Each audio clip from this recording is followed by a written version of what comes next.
In just a few days, we'll be getting our newest 5-star Resonator, Ciaccona.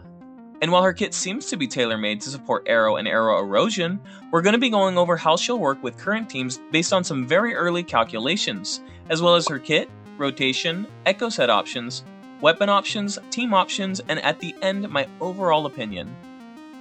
And now for a quick disclaimer. This video is based on my own calculations and theoretical analysis. Actual gameplay will likely differ due to in-game variables, updates, rotations, and individual playstyles.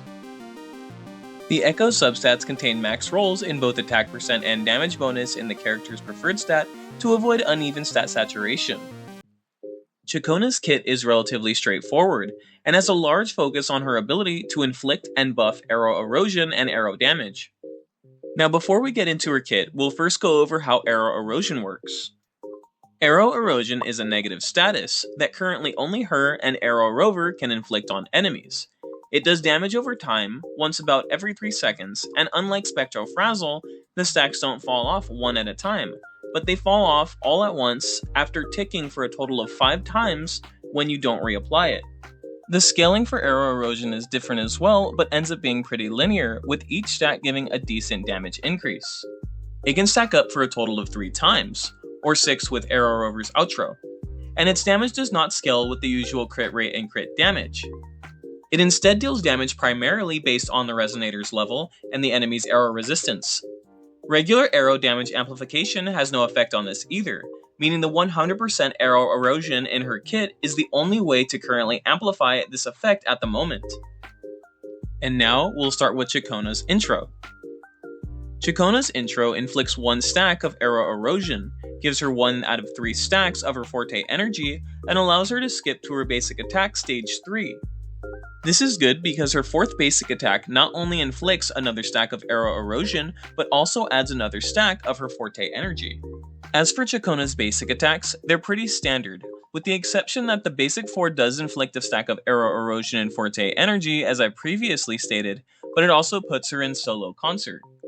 Solo Concert gives a 24% arrow damage bonus to nearby Resonators, and exiting this state by being interrupted or on purpose will summon a hologram called Ensemble Sylph that will continue the performance so she can keep doing abilities while the hologram keeps the buff going. Ciaccona's Resonant skill does a bit of damage, but more importantly inflicts another stack of arrow erosion, and allows you to skip to your basic 2. Also, if you interrupt your basic, heavy, mid-air, or solo concert with this skill, you'll summon another Ensemble Sylph. Her Forte circuit does relatively high damage, generates about a quarter of her Concerto energy, and provides traction by pulling enemies inside a large area, kind of like Rocha's outro effect. Ciaccona's Liberation is what really separates her from other Resonators, as she'll enter a performance state called Recital, which hits nearby enemies about once every 1.5 seconds, and can now be switched out to keep the arrow damage bonus from Solo Concert to apply to other Resonators as she keeps their performance going off-field. It also applies a stack of Arrow Erosion or Spectral Frazzle for every tick depending on what color you choose, yellow being Spectral Frazzle and green being Arrow Erosion. You can also apply these on-field by timing them correctly, which might allow for some interesting co-op teams since she can switch back and forth between the two if she stays on-field. Once you switch Resonators, she will continue the performance with whatever color you picked last.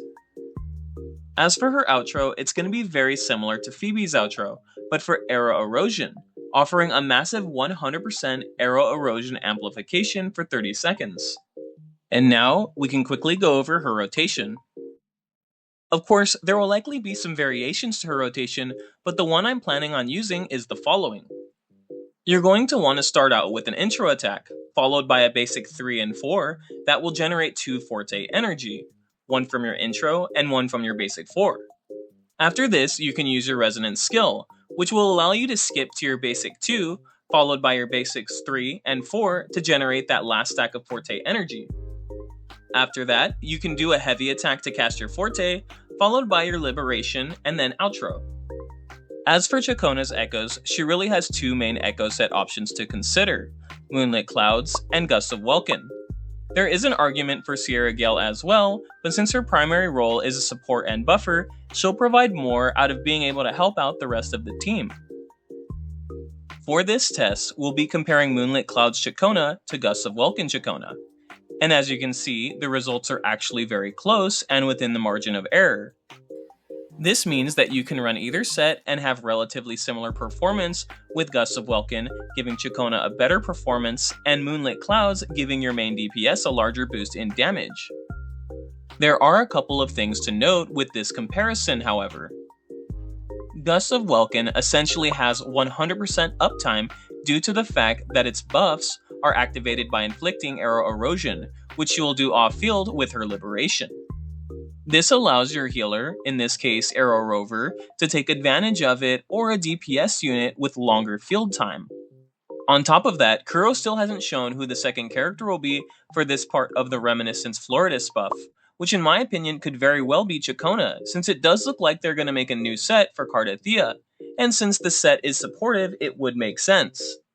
Moonlit also does give some energy recharge and energy to Ciaccona, so the performance is going to be very close between the two sets. Having said all that, I'm personally leaning towards Gusts of Welkin, since I like the longer buff duration and the innate synergy with Ciaccona's kit.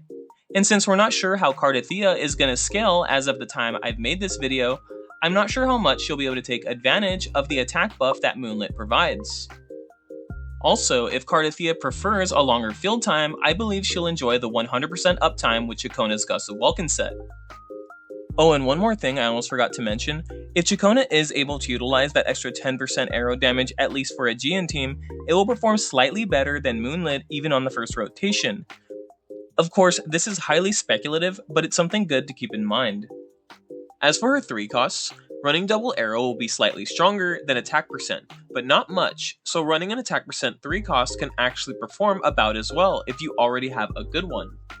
Her talent priority is a bit interesting, prioritizing her liberation first, then her basic attack, since she needs to do 2 basic 4s to generate enough Forte energy to cast her Forte, followed by her Forte circuit, skill, and then intro.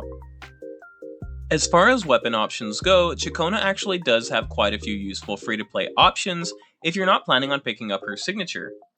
Her signature weapon offers quite an upgrade over the very strong free-to-play Static Mist, due to the very rare arrow res shred that her signature weapon offers, along with the crit rate and arrow buffs.